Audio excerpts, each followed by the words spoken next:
La Gemara dit, quand tu vas voir que les fruits, que la terre d'Israël va donner ses fruits en abondance, sache qu'il n'y a pas plus de signe évident que c'est le retour d'Israël.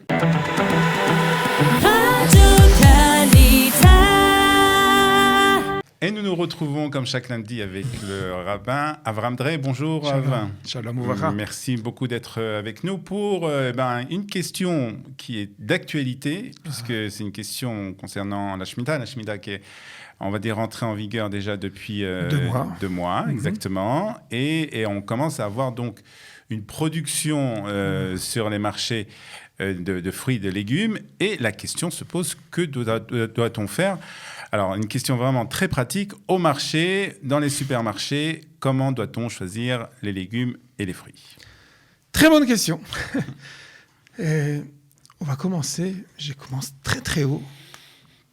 Je suis ému de pouvoir traiter d'une question pareille, alors que c'était le rêve de combien et combien de générations, de tout l'exil d'Israël. Aujourd'hui, on est enfin capable, après 75 ans, c'est rien du tout, d'établissement de l'État d'Israël, de ne pas se poser la question de savoir quels fruits manger. Mais on a une telle abondance dans cette bénédiction divine, dans l'accomplissement des prophéties d'Israël, qui nous disent que quand tu veux savoir quand est-ce que l'époque messianique a commencé, va faire ton marché. C'est une adaptation un petit peu de la Gemara. La Gemara dit, quand tu vas voir que les fruits, que la terre d'Israël va donner ses fruits en abondance, sache, sache qu'il n'y a pas plus de signe évident que c'est le retour d'Israël, que c'est l'accomplissement. Alors je commence d'abord par une introduction, j'ai envie de danser et de chanter. On est enfin aujourd'hui confronté à des questions de comment doit-on se comporter dans la Shana de la Shemitah. Et c'est vrai que ça peut paraître a priori, je ne sais pas quelle est l'identité de celui qui a posé la question, ça peut paraître comme un casse-tête, mais moi j'ai envie de dire, ce casse-tête-là, c'est extraordinaire. D'abord, c'est très simple à régler, mais deuxièmement, c'est extraordinaire que c'est la préoccupation aujourd'hui et qu'on ne se pose pas seulement des questions d'ordre, j'ai envie de dire, purement religieux. Nous sommes... Autre petite introduction, permettez-moi.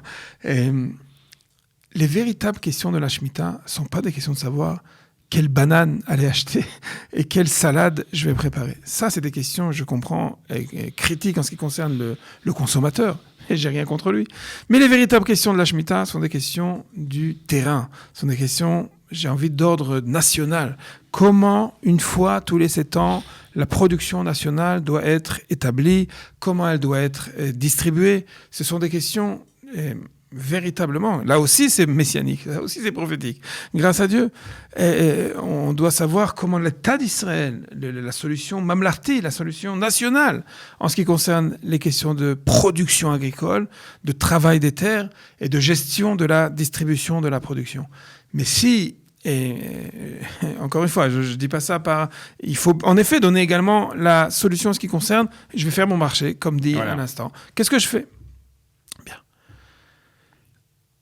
Dans les versets c'est à la fois dans le livre de Vaïkra, mais c'est également dans d'autres portions du Chumash, de la Torah, il y a une condition qui est exprimée dans le verset et qui dit que les lois relatives à la sainteté d'Israël sont en réalité dépendantes de façon viscérale, peut-être c'est pas le meilleur terme, intrinsèque, entre le retour d'Israël sur sa terre, Ve'haya ki tavou el haaretz. Donc il y a un lien entre la Shemitah et le retour du peuple d'Israël sur sa terre. D'Israël sur sa terre.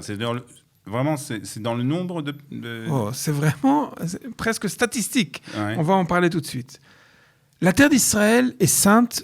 Eretz Israël, Kedosham Mikol Haratzot, ça c'est vrai, peu importe l'époque.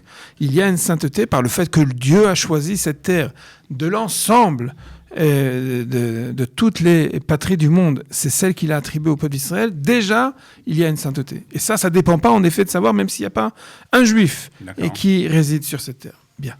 Mais afin que l'expression de cette sainteté soit plus forte, plus puissante, il y a un lien direct entre la venue et la résidence, la citoyenneté du peuple juif qui prend ses responsabilités et retourne à la maison et vient intégrer la terre d'Israël. J'ai l'impression de parler à un discoursionniste, c'est pas un discoursionniste, c'est des versets explicites qui disent de la Torah. Exactement, que afin de donner l'expression totale de la sainteté de la terre d'Israël, le peuple d'Israël doit y résider. D'accord. Le Rambam de fixer de façon explicite que tant qu'il n'y a pas, en principe on devrait dire l'ensemble du peuple d'Israël sur sa terre, alors toutes les expressions de la sainteté sont amoindries. Dans le lachon de la halakha, dans la terminologie halachique, on dit qu'il y a une différence entre un devoir d'Eoraïta, à savoir suivant les règles de la Torah, et un devoir qui est le même devoir au niveau de la Mechuyavut, mais qui s'appelle des Rabbanan. Là, en ce qui concerne les lois relatives à la sainteté de la terre d'Israël, tant qu'il n'y a pas l'ensemble du peuple d'Israël qui réside sur sa terre, la terre d'Israël reste sainte, mais l'expression de sa sainteté dans ses fruits et dans ses légumes n'est pas la même. On va continuer à faire attention à la sainteté des fruits et des légumes de la terre d'Israël, mais d'ordre rabbinique. Pourquoi c'est si important de dire qu'il y a une différence entre des États et des rabbiniques ? Avant de rentrer dans ça, j'ai dit tout l'ensemble du peuple d'Israël. À vrai dire, dans toute la Torah, dès qu'on nous donne à Klal, Rubo Kechulo, à savoir la majeure partie, exactement. Ça, c'est donc vrai il pour faut avoir la majorité du peuple d'Israël, un résident sur la terre d'Israël. Et là, j'arrive au summum de l'expression de la sainteté dans les fruits et légumes. Et là, pour le moment, on est en teco. C'est vraiment à chaque fois qu'il y a des nouvelles études au niveau statistique, on est toujours... C'est pas encore très clair, en fait. Hein. Bon, d'abord, c'est très difficile à définir. Pourquoi c'est très difficile ? En ce qui concerne l'État d'Israël, il y a Minhal HaOchlousin. Donc, il n'y a pas de problème. On sait exactement établir le nombre de populations juives. Et Baruch Hashem, c'est vraiment resplendissant de voir qu'il s'agit d'une ascension et d'une évolution toujours en hausse, grâce à Dieu, Ken Yirbu, extraordinaire. En ce qui concerne les évaluations, il n'y a pas de chiffre exact en ce qui concerne la population juive du monde entier. Et il y a même des États, il y a même des régions du monde où c'est interdit formellement, au niveau de la loi, d'établir un recensement suivant les religions. Je tiens à vous rappeler que, on parle beaucoup des élections, des prochaines élections en France, l'État, la République française, par sa laïcité, sa farouche laïcité, elle interdit le recensement en fonction des religions. Et par conséquent, quand on dit telle ou telle population en Europe, en France, aux États-Unis, il s'agit constamment d'établissements, en fait, d'évaluation. On essaye de faire ça de façon la plus proche possible. Aujourd'hui, j'ai envie de dire la quasi-moitié du peuple d'Israël se retrouve ici en Israël après 75 ans de l'établissement d'État d'Israël, encore la majeure partie. Je dis ça avec un soupir. Encore la majeure partie du peuple d'Israël ne réside pas encore dans la terre d'Israël. Et quelle est la hashlacha, quelle est la conséquence d'une telle évaluation ? C'est que tant qu'il n'y a pas la majeure partie de la terre d'Israël, les lois de la Shemitah en Israël sont bien évidemment existent exactement, mais elles n'ont pas la même mechuyavut. C'est-à-dire que c'est pas des lois de la Torah. Exactement. On va considérer, on va suivre quand même. Mais les solutions proposées parce que la Kedusha des Perot n'est pas au summum de son expression, on peut parfaitement appliquer, et c'est ce que la Rabbanout Harashit, c'est ce que le grand rabbinat d'Israël a, une fois interpellé par l'État d'Israël, a également prolongé, c'est ce qu'on appelle le Heter Mechira. On va voir ce que c'est le Heter Mechira rapidement. Peut-être qu'on consacrera une autre émission justement avec les différences. En effet, il y a différentes solutions. Peut-être aujourd'hui on parle de Heter Mechira et on aura peut-être l'occasion. On terminera avec ça et on aura l'occasion de parler des autres différentes solutions. Ok, ça me convient parfaitement. Alors, peut-être pour donner une explication de l'Heter Mechira, il y a quelque chose que tout le monde connaît, c'est ce qu'on a l'habitude de faire, la Mechirat Chametz. Ça n'a rien à voir avec la Shemitah, exactement. Tous les ans à Pessah, on a l'habitude de procéder à un acte de permettre en fait à la rabbanout de procéder, c'est une procuration en réalité, c'est pas chacun qui signe sur une vente, mais en tout cas une procuration pour permettre aux délégués de la rabbanout, du rabbinat, et c'est vrai dans le monde entier, de procéder à la mechirat chametz. De quoi on parle ? On parle d'une vente du chametz qui permet en réalité de se rendre parfaitement naki de l'interdiction formelle de la Torah tous les ans de posséder du chametz dans sa possession. Ah, alors comment on va faire ? Tous les ans, on va être obligé de faire faillite à chaque fois. Quand il concerne un meshek bayit, quand il concerne une maison privée, on n'en arrive pas à ça.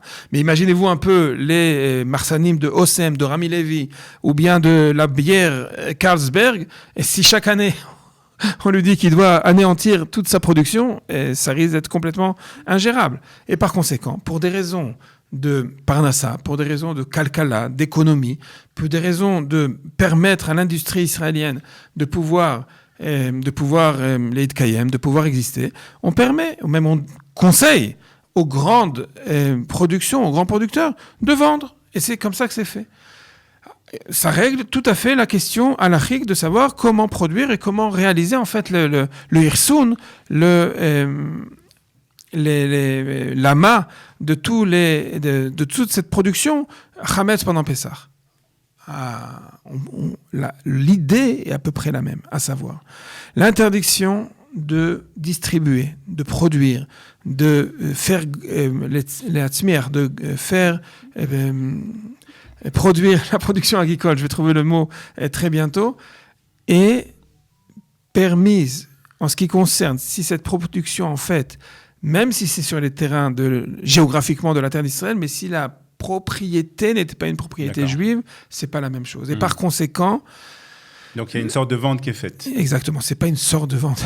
Minhal, Mekarkei Israël, il s'agit vraiment au niveau mishpati, au niveau juridique. Ça, toute force de loi, il y a en Israël un gouffre, une institution qui régit l'ensemble des propriétés foncières des terres d'Israël, et c'est grâce à cela, en réalité, qu'on est capable de donner une solution.